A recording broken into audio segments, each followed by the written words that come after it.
Okay, that's right. Good job. Wait. Yes, okay.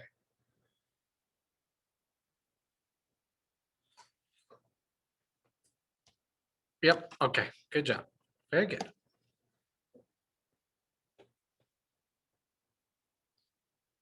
And so, yeah, you add up those numbers together, that's the left sum. To do the right sum, same idea.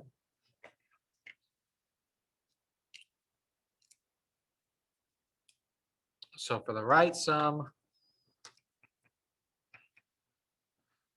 you would do same thing. So for each of these rectangles, or we'll break up these bracket into 4 rectangles. Widths will be the same. 2 to 4 has a width of 2. From 4 to 5, that'd be 1. 5 to 8, that's 3. 8 to 2, that's 10. And then we would just use the right number to find the lengths of each of those rectangles. So that would be 2 times 0.8 plus 1 times 0.7 plus 3 times 0.4 plus 2 times 0.2. All right, so you multiply all those together, you get, or if you, sorry, calculate that, you get 3.9. For the units, what did you get? 5, and then you, for the left, you got 5.7, and that's right. That's the correct answer. What do you think for the units?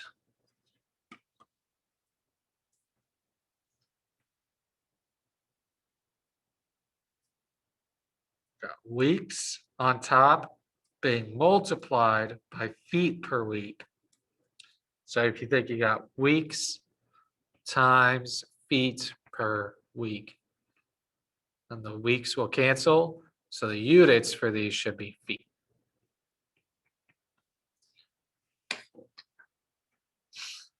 Okay, and then other thing I wanted to say about this before we move on to how to do a trapezoidal is I think you had, and most people had for this, that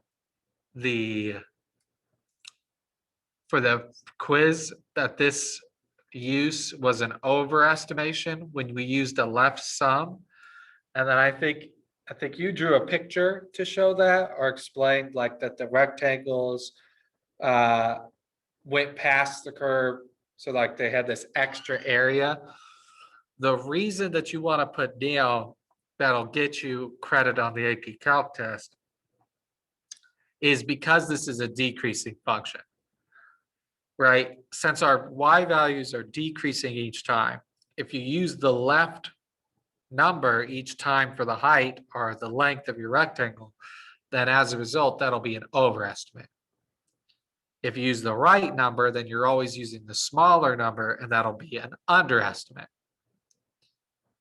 So what you ought to use is, it's an overestimate because we used a left sum with the decreasing function.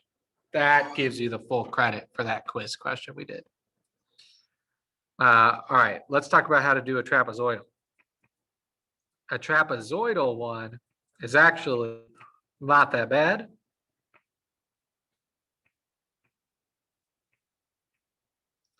All you have to do is, we're going to make these 4 sections into trapezoids this time. And they are going to be, their trapezoids are going to look kind of weird. They're going to be like on their side. So like if this is our x value 2 and then to 4, we have 1 on the left and 0.8 on the right. So if you look, this is a trapezoid, but it's put on its side. If you rotate this 90 degrees, it'll look more like a traditional trapezoid. Okay, this will be from 2 to 4, this will be 1 to 0.8. And so how you find the area of a trapezoid is you do base 1 plus base 2 divided by 2 times the height, where this is the height, this is base 1, and this is base 2. So actually, the math you do is very similar to how we did for the left and right, in that the height of each of these rectangles will be the width or the distance between our intervals. So from 2 to 4 is 2, 4 to 5 is 1, 5 to 8 is 3, 8 to 2, 10 is 2. So those red numbers will be the height of each of our trapezoids.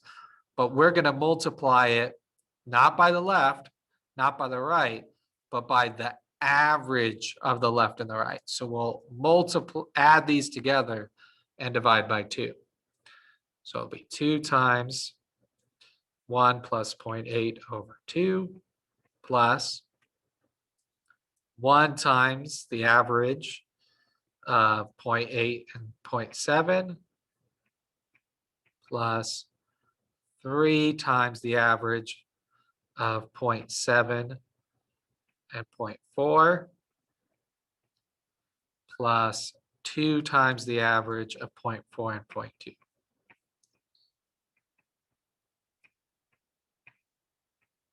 And if you type that into a calculator, what you get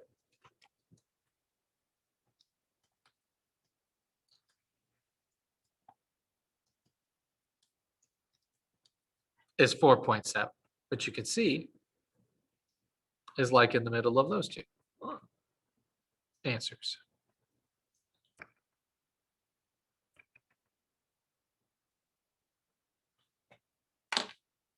All right, does that make sense? Do you have any questions on how we did the trapezoidal sum?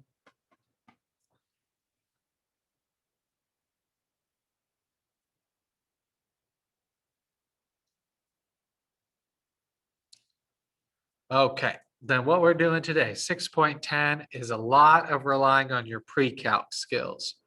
We're going to do 3 rules: log rule, trig rule, and inverse trig rule. And to do these integrals, you will need to be able to do long division and complete the square. So if you have good pre-calc skills, this lesson's not so bad. If not, you do have to kind of brush up on those. So first, what we're going to talk about is the log rule, which I think we've actually used before, but it tells us that the antiderivative of 1 over x dx is the natural log of the absolute value of x plus c. Right, the derivative of the natural log of x is 1 over x, so the antiderivative of 1 over x is the natural log of the absolute value of x. The reason why you have to put those absolute values there is, again, to make sure that this is in the proper domain. Because you can't take natural log of negative numbers, but you can divide by negative numbers. So to restrict the domain and make sure that we don't have any problems, we have to put absolute value here. All right, so to do this antiderivative, then you should notice that it's in the form of the log rule. The only problem is it's supposed to be just x in the denominator. But we know how to fix that. We just use u substitution. So we'll let u equal 4x minus 1.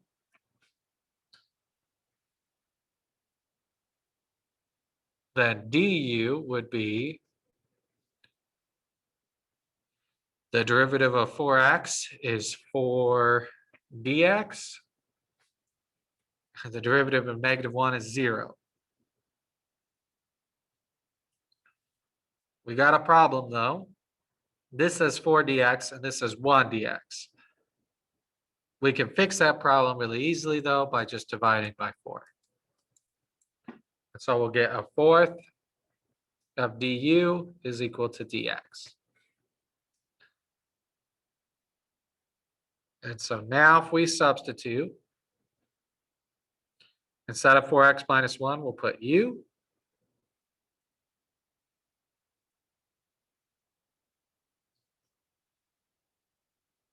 Instead of dx, we'll put a fourth du. And if it's okay with you, I'm going to move the fourth in front of the derivative, since 1, that's allowed. It's just a constant being multiplied. And secondly, then, I don't like this extra space. And secondly, then because now my antiderivative here matches my rule.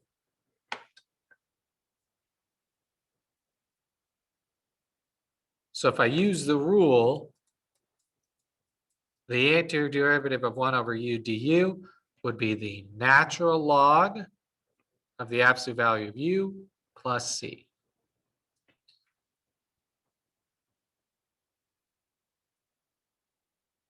But what is u? It's just 4x minus 1. So if we plug that back in, we get a fourth of the natural log of the absolute value of 4x minus 1 plus c.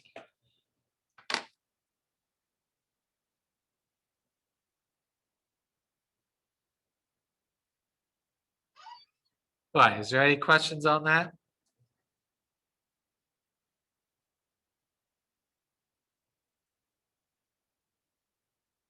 Or do you need more time to write?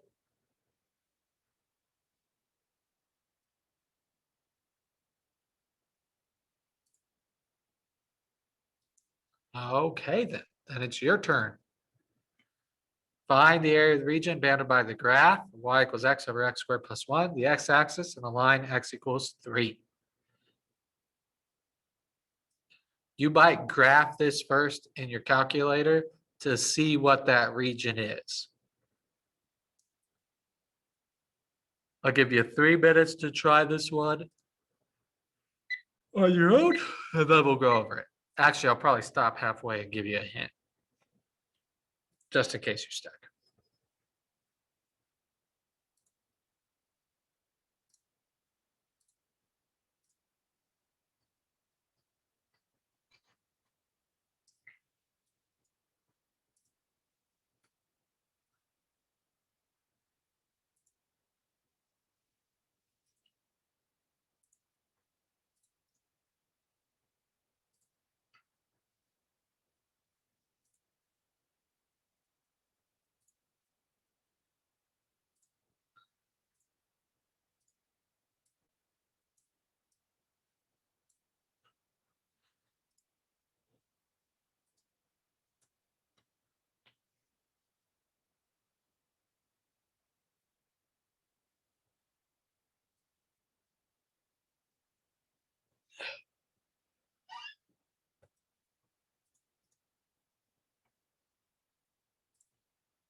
All right, let me give you a hint here. What you're trying to find, if you graph this, y equals x over x squared plus 1, and that line x equals 3, the region bounded by that curve, the x-axis, and the line x equals 3 is this right here, which is the area under the curve from 0 to 3.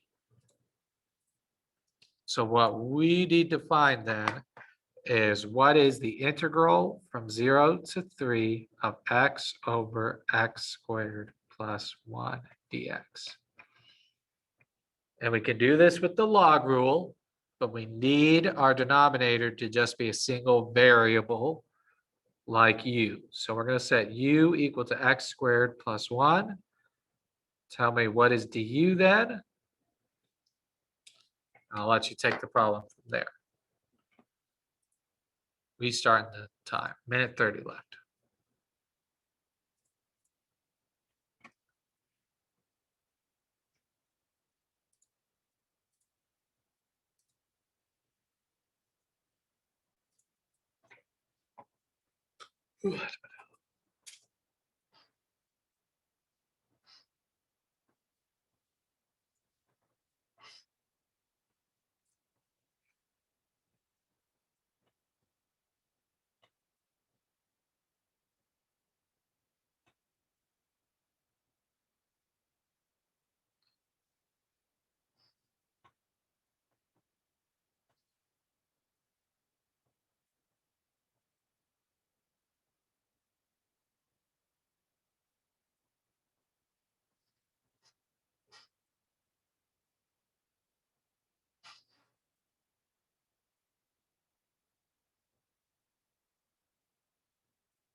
Alrighty.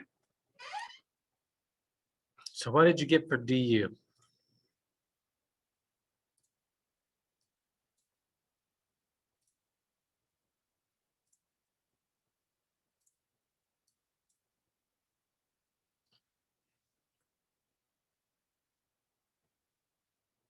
Michael.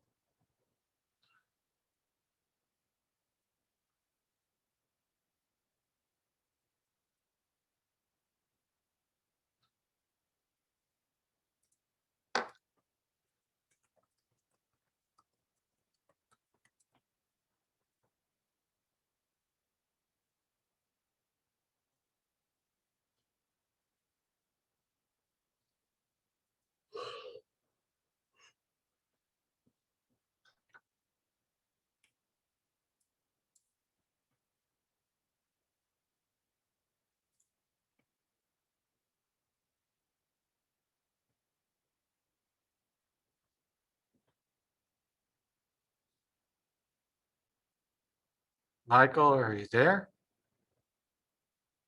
Yeah, I'm here. Okay, what'd you get for du? What is the derivative of x squared plus 1? Oh, 2x.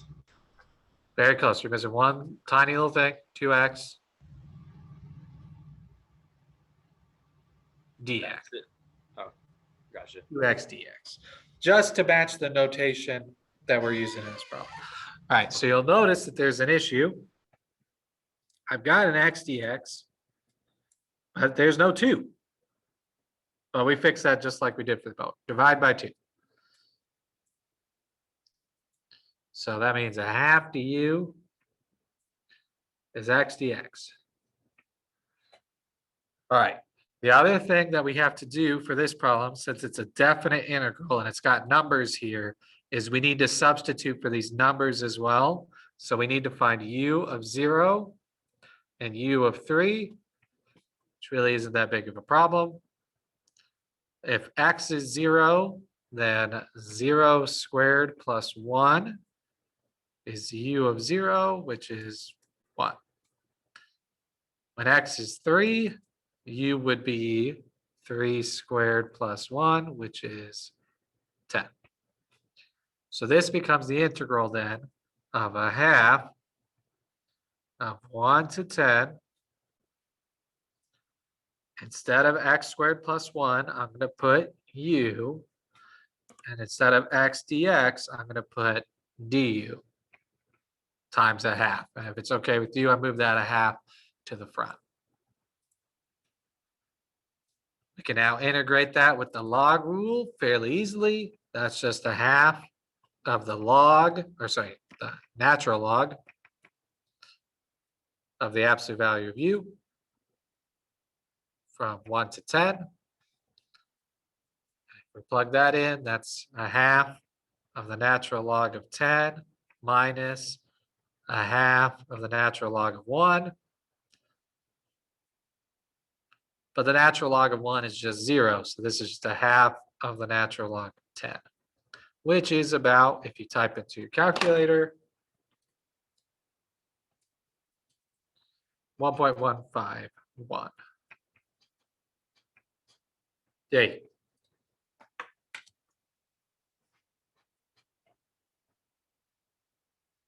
Questions on this? Or do you need more time to write?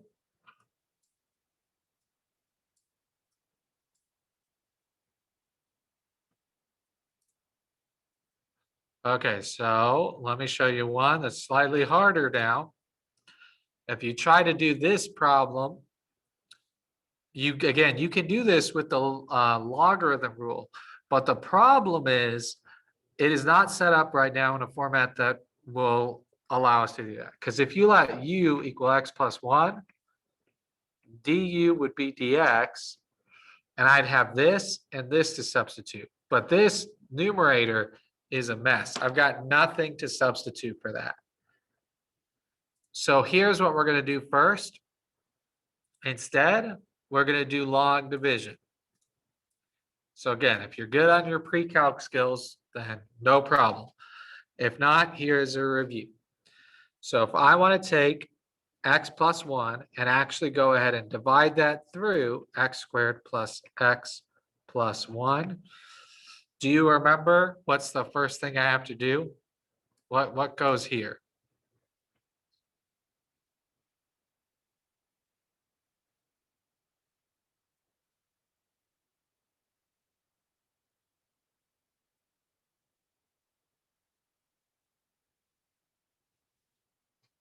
Do you remember, Michael? What would go here? The result. Yes, The quotient. that's right. That's the answer goes there. Do you know what the first number is going to, or first letter is going to be in our answer? Is it x? It is x. Because we want to say x times what gives us x squared? And it's x. All right, so once you have the first answer, then let's go, we're going to go ahead and multiply x times x plus 1, and we'll get x squared plus x. We subtract x squared minus x squared is nothing, which is what we want. We want it to cancel out. X minus x actually is also nothing in this case. And so if we drag down the next number, 1, we are now done with this problem. X cannot go into 1. So this is our remainder.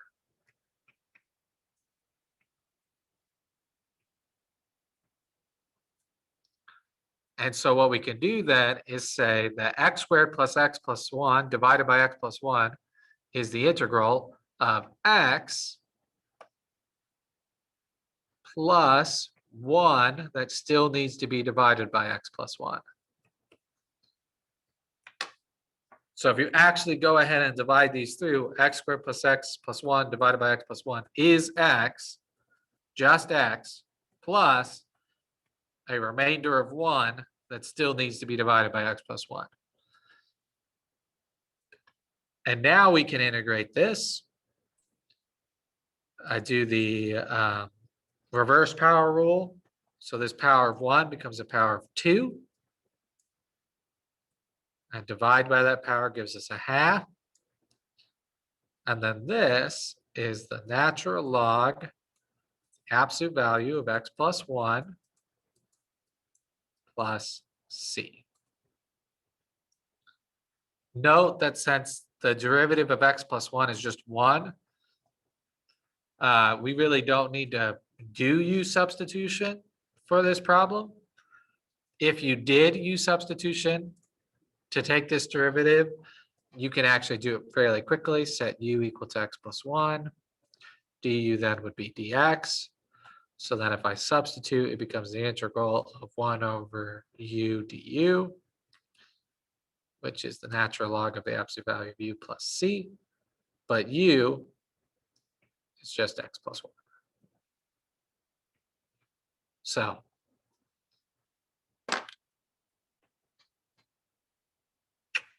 there we go. All right, questions about this?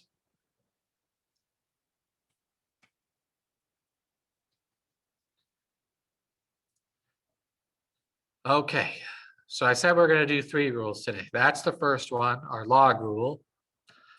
The next one is our integrals of trig functions. And these trig functions really are just, you'll just have to memorize them. I mean, you can derive these if you want to, hopefully using your derivative rules to help you. The derivative of sine is cosine. So the antiderivative of cosine is sine. The derivative of cosine is negative sine. So the antiderivative of sine would be negative cosine. For the rest of these, tangent, secant, cotangent, cosecant, remember that those are trig functions that are defined by division. So if I want to do the integral of the tangent of u du, that's the same as the integral of sine of u over cosine of u. du.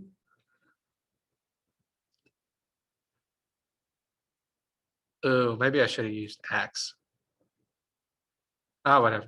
And then if I do w substitution and let w equal the denominator cosine of u, then dw would be negative sine of u du.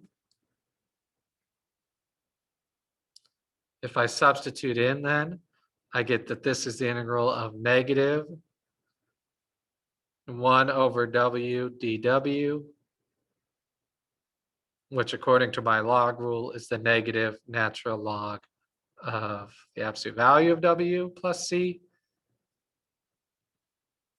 And then if I substitute cosine of u back into that, negative natural log of cosine of u plus c, which you'll see is the answer we get right here. So, and that's how they do that for cotangent, secant, and cosecant. Cotangent is cosine over sine. Secant is 1 over cosine. Cosecant is 1 over sine. So if you really had to do these integrals and you didn't have these rules memorized, you could rewrite these four as divisions of sine and cosine and then do your log rule like we were doing before. But really, ideally for the AP Calc test, you would just have these 6 formulas memorized. That way you don't have to waste time deriving them in your test.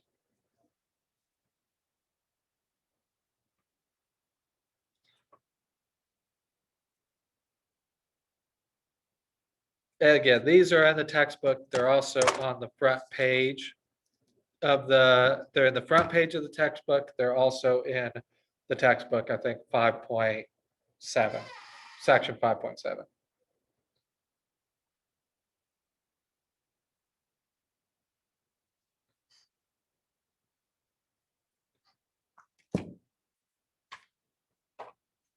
All right, any questions on this, or do you need more time to write?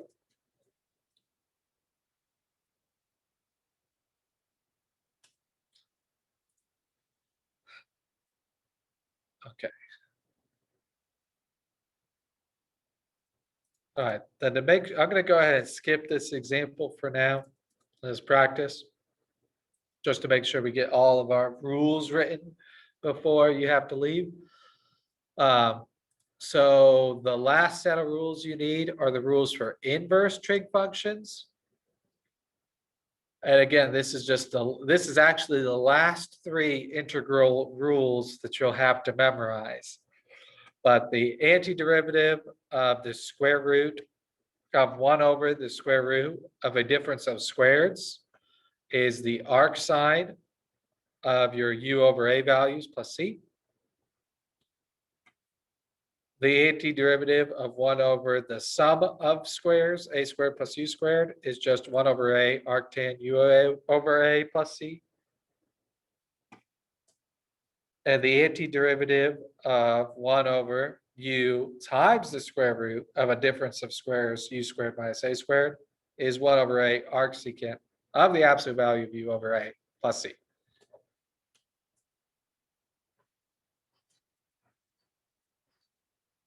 Again, for the AP Calc test, they'll expect you to have all 3 of these formulas memorized.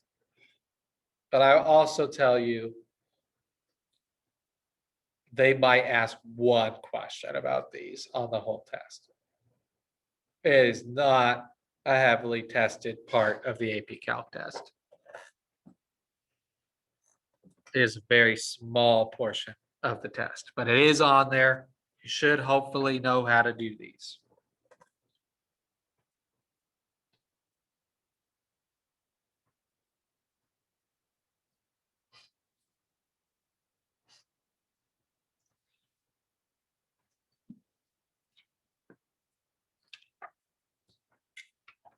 If you're interested in how these formulas came up with how they got the way they were, how to derive these. I actually don't think the book tells you.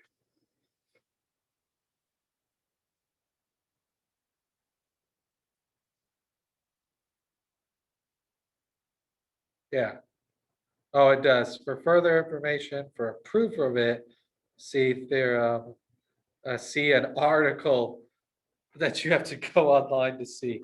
If you look at 5.8 in the textbook, which is where you pull these formulas from, it says for a proof of these, go to matharticles.com and search for this article.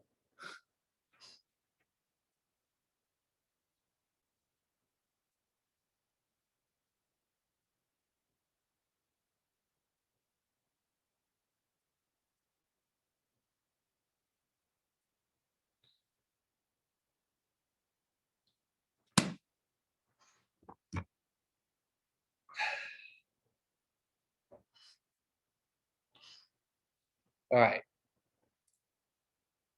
Do you need any more time to write? Are we good with this?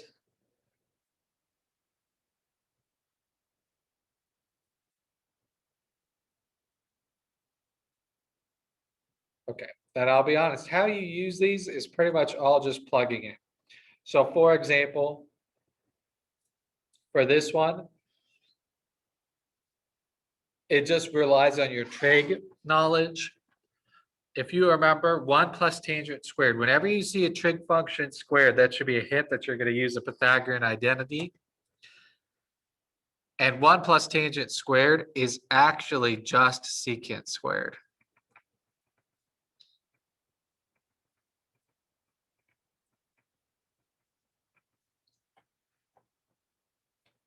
And if you square root secant squared, then what you get is just secant.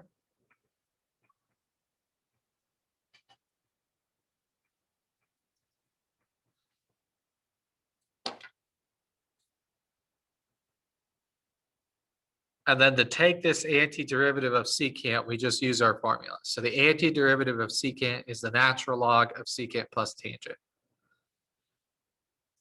So this is the natural log of secant of x plus tangent of x, 0 to pi over 4.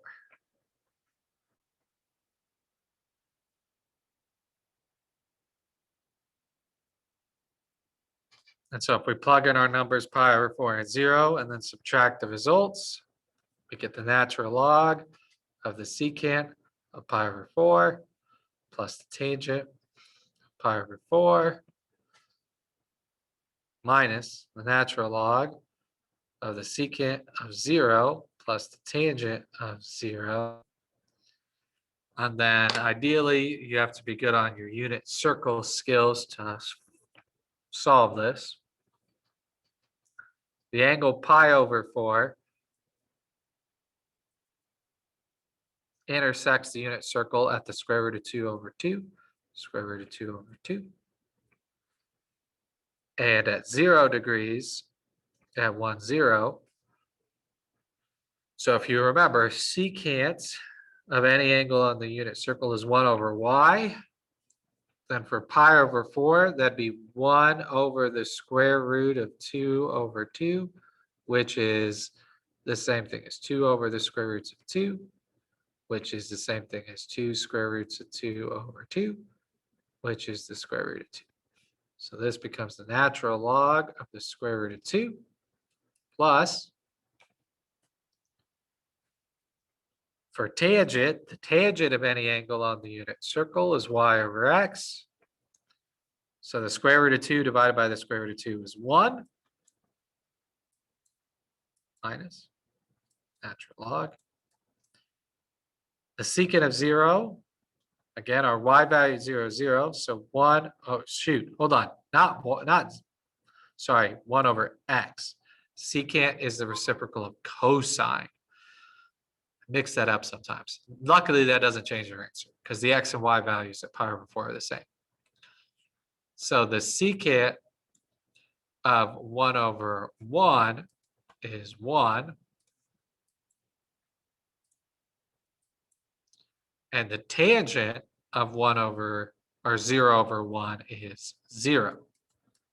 So final answer is the natural log of the square root of 2 plus 1 minus the natural log of 1.